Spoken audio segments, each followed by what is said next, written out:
noite, o programa Vida e Saúde está no ar. O Frei Rinaldo não se encontra porque está numa celebração em homenagem a São Peregrino. Por isso eu, Simone Ramos, é que vou comandar o programa de hoje. Falando nisso, você sabe quem foi São Peregrino? Este foi um santo que dedicou boa parte da sua vida à oração. E um belo dia, ele se deparou com muitos problemas nas pernas, provocada por varizes e outras situações, até que chegou ao câncer. Mas ele não se deixou abater e, como a gente vê uma imagem dele aqui atrás, ele passou toda a noite em oração, um dia antes da cirurgia. E no outro dia ele estava curado do câncer. Por isso esse santo, as pessoas recorrem muito a ele para pedir bênção, proteção quando estão com um problema de saúde, sobretudo quando a situação é câncer. E o nosso programa de hoje também vai tratar de um assunto referente à nossa saúde, que é a questão da esclerose. Vamos saber quais são as variações dessa doença, como é que ela compromete a vida da pessoa e também como que o tratamento ajuda no combate e também para manter o paciente com menos implicações durante o processo de cura. E você que está em casa pode acompanhar o nosso programa, você pode acessar as redes sociais, nós estamos no Facebook, lá você acessa e pode deixar sua pergunta, pode deixar o seu comentário ou o seu pedido de oração. Nós vamos encaminhar os seus pedidos para 100 missas, então entra lá, acessa, é só você entrar nas nossas redes sociais, tanto no Facebook quanto no WhatsApp. O telefone é 19996755600 ou ligar para a gente, 1938719620 ou também para o nosso e-mail vidaesaude@rs21.com.br. Tem uma enquete no Face, você pode entrar, responder essa enquete, você conhece essa doença, você sabe o que ela é ou o que ela faz na pessoa? Então entra, acessa, que durante o programa a gente vai lendo as suas perguntas e tentando ajudá-lo da melhor maneira possível. E por isso, a gente já vai conversar com o nosso médico que está aqui hoje, o nosso neurologista, Dr. Jaime Maciel Júnior. Bem-vindo ao nosso programa. Muito obrigado pelo convite. Doutor, o que é a esclerose? Em primeiro lugar, eu quero dizer que esse termo é um termo muito vasto. Na verdade, as 4 doenças que vocês elencaram aqui, o que as une simplesmente é o termo esclerose, que, por sinal, é uma denominação muito antiga, ela data do século XIX e que tinha como objetivo descrever ou alguns aspectos quando se fazia o exame anatomopatológico dos doentes, ou então alguns aspectos ligados à manifestação clínica do doente.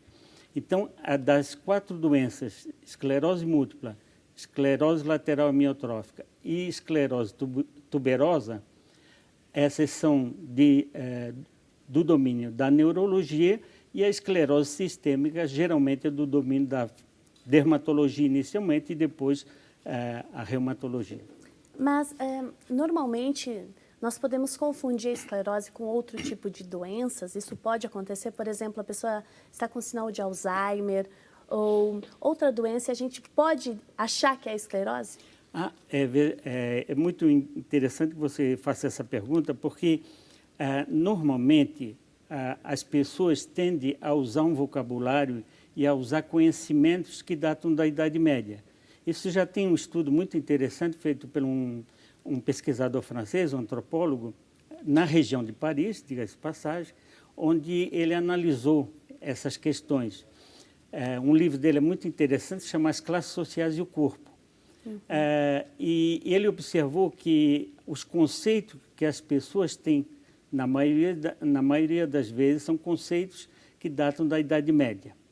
Por exemplo, esclerose, que a maioria das pessoas se referem aos idosos como estando esclerosado ou com esclerose, na verdade, elas, na maioria das vezes, designam uma demência, que é a demência de Alzheimer, e que não tem nada a ver com esclerose. Pois é, porque a gente diz, a pessoa está esclerosada, não lembra mais, não recorda mais, isso não tem a ver com a doença. Não, é uma denominação popular, a gente tem que respeitar, mas é uma denominação popular que não tem digamos, um corolário na medicina, né?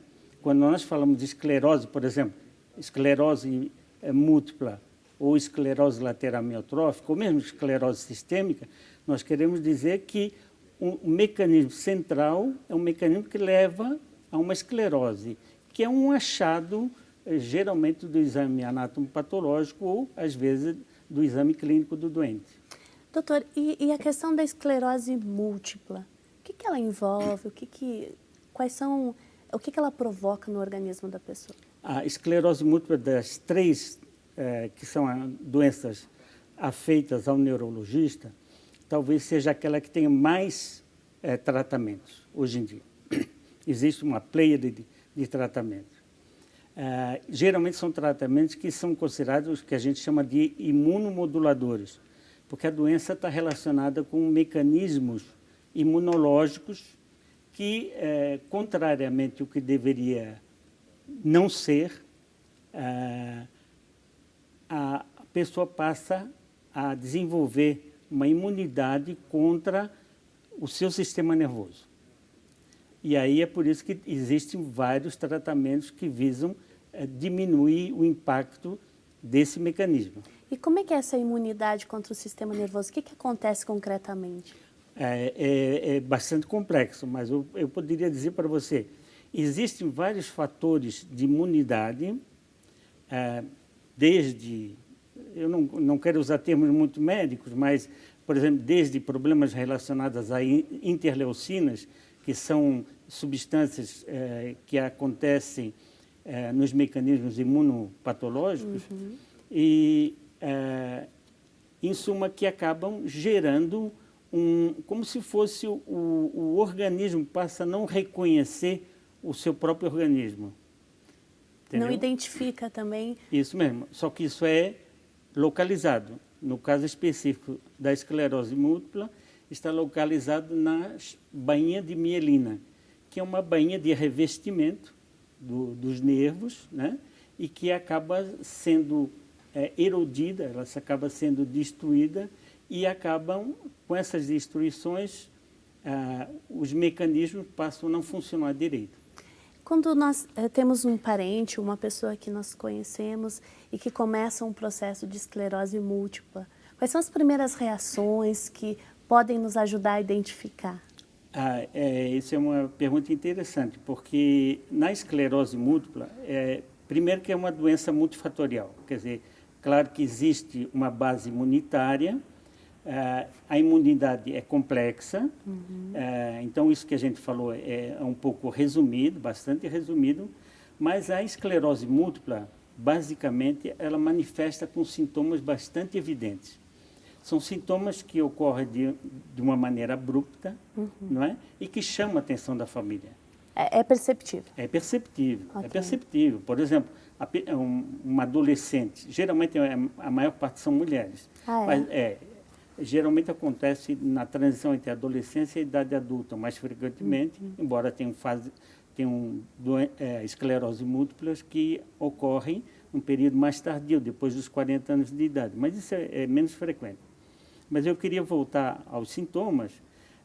A esclerose múltipla se caracteriza por acometer, geralmente, o nervo óptico, levando à cegueira, uma cegueira que geralmente é transitória, dura algumas horas ou alguns dias, ela reverte, ela também acomete o sistema sensitivo, pode dar perda de sensibilidade, sensação de uma sensibilidade anormal, que a gente chama de parestesia, ou ela também acomete o sistema do equilíbrio. Então, são sintomas bastante objetivos que, mesmo que a população não reconheça de pronto que é uma esclerose múltipla, porque isso é um diagnóstico médico, né? E hoje a gente, para fazer esse diagnóstico, a gente segue critérios internacionais muito rígidos, né? Então, ela leva ao neurologista e lá o neurologista avalia clinicamente, faz uma hipótese diagnóstica e aí pede os exames necessários para fechar o diagnóstico. O senhor destacou que a esclerose múltipla atinge especialmente mulheres e na faixa etária aí da adolescência para a vida adulta, enfim. Sim. Por que na mulher? Qual é a diferença? O que implica? Veja bem, é que eu sempre digo, mulheres e homens são diferentes. Sim. Eles não são diferentes pela anatomia. Eles são diferentes porque eles são diferentes em todos os aspectos. E a grande diferença está na questão cerebral. Sim. Inclusive, pela opção sexual, a gente sabe que quem determina a opção sexual é o cérebro, não é a anatomia, né? Então, no caso específico, as mulheres, geralmente, elas são mais afeitas a doenças imunitárias. Tem várias doenças reumatológicas que dão mais em mulheres. Esclerose múltipla, como é uma doença de fundo imunológico, ela também aparece mais em mulheres. Pode dar em homens. Não quer dizer que não aconteça, mas é mais comum na mulher, então. Pessoal, mulher jovem. Vocês que estão em casa nos acompanhando, hoje nós estamos falando sobre esclerose. Nós vamos para um rápido intervalo, mas daqui a pouquinho nós estamos de volta falando sobre esse assunto. Não sai daí.